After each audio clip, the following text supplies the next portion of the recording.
don't actually understand a lot of the words that are being said in this room. So can I respond very If I quickly could, also? wait, no, no, no, nope. I actually said that when the other brother spoke, it was for me, but I didn't want to jump Solana.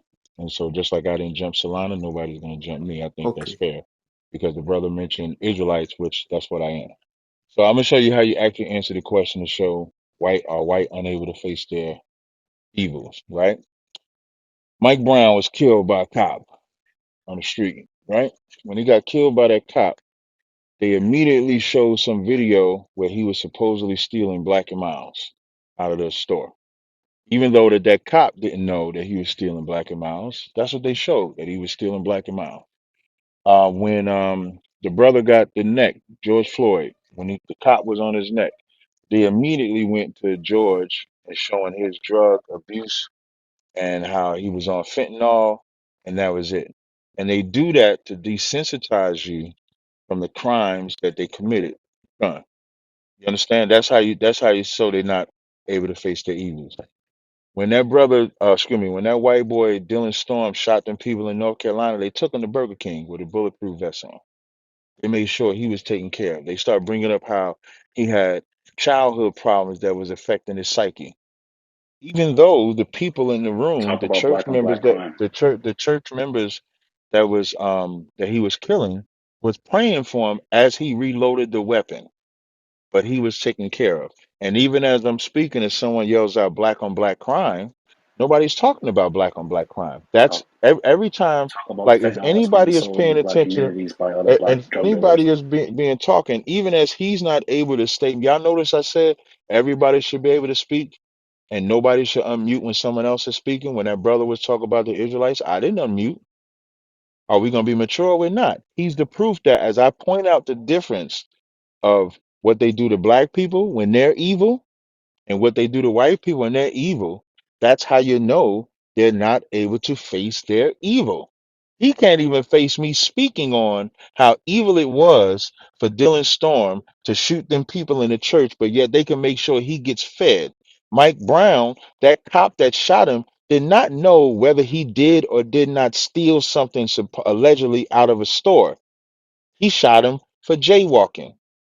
George Floyd, excuse me, the cop that killed George Floyd doesn't know if he's a drug addict or what his record is, but yet he can have his foot on his neck for 9 minutes and everybody just watch. That's what it means when they're not able to face their evils, when we cannot point out their crimes. But if it's white on white crime, they will face that evil. That's the only evil that they'll face. That's why, as I mentioned earlier, they will lock up a 92-year-old German woman for her being a secretary. They rolled that woman in the courtroom in a wheelchair, but she has to face that crime because that's white on white crime. The only compassion white people have is when it affects their own, but they cannot face the evils that they themselves cause collectively. Now, this is not every single white person, but nobody can deny that they did take Dylan Storm to go get Burger King with a bulletproof vest on. They made sure he was fed after he shot innocent churchgoers. So that if we're going to talk about the subject, let's talk about the subject. As far as the Israelites go, and I end here, when you point out that we're racist or that we hate white people, I'm not afraid of the color white. I work with white people every day. I have a successful 6-figure business yearly. I deal with white people, Arabs, Africans, Chinese, Japanese. Sometimes white people message me and say, "Hey, can you put witch hazel in my body butter because it helps my skin?" And you say, "No, what I can." So this is not about um, a hatred in that fashion. Pointing out the crimes that we do. If I can point out what black people do to black people, so if I could point out what drugs are doing to black people that we're selling, I should be able to point out the crimes that other people do to us too. If I was only pointing out white people crimes, then y'all got me. But we don't just point out white people crimes; we point out everybody's crimes. I yield.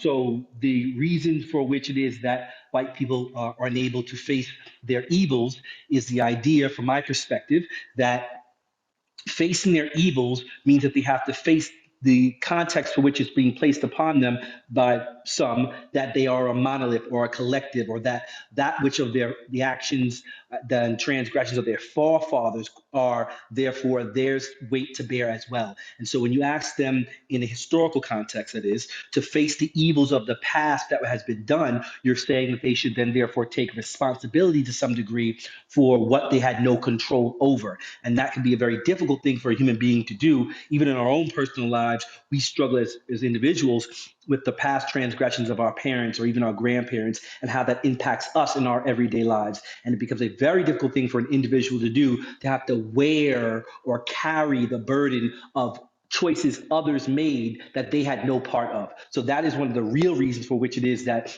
it's hard for you to keep, and I'll rephrase the question if I may, to hold current today, present day white people accountable for the actions of their forefathers. The reason why it's so difficult to do is because it's in truth unfair. It's an unjust thing to do to make me carry the weight or be responsible for what my forebears did. So that's my answer to that question in a nutshell.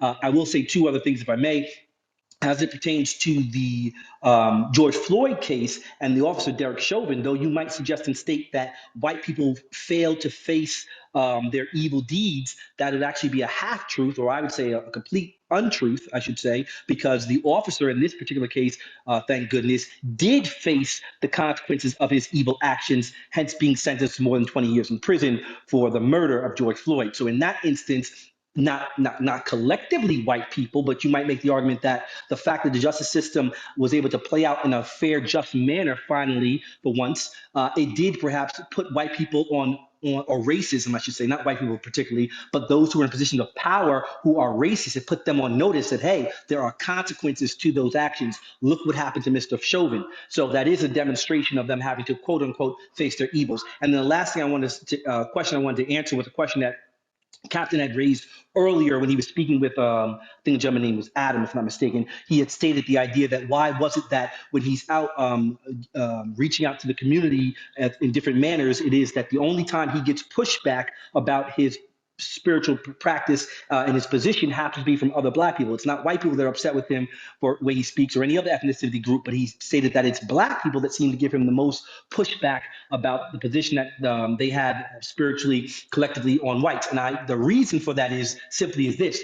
I would argue that nobody can understand injustice better than those who've suffered from it, i.e., black people. And so when they see someone such as Captain, and I know this is true for me, and I'll say it must be true for many others, when they see someone such as yourself take the position to collectively take one entire group of individuals and put them into the context of being in the negative, or to demonize an entire group of individuals and say that white people as a collective are in the negative. When black people see that, we can instantly identify that as injustice because that's the exact same thing that gets done to us on a regular basis. And so because of a lack of hypocrisy in ourselves, if you are a good man, you'll stand up and say, wait a minute, brother, wait a minute. You cannot collectively label all white people in one way or another because you don't know each individual white person in spite of some historical notes that you might be able to point to. That is the reason that you get pushback so much from black people other than other groups, because no other group has had to deal with being completely marginalized or placed in a stereotype collectively,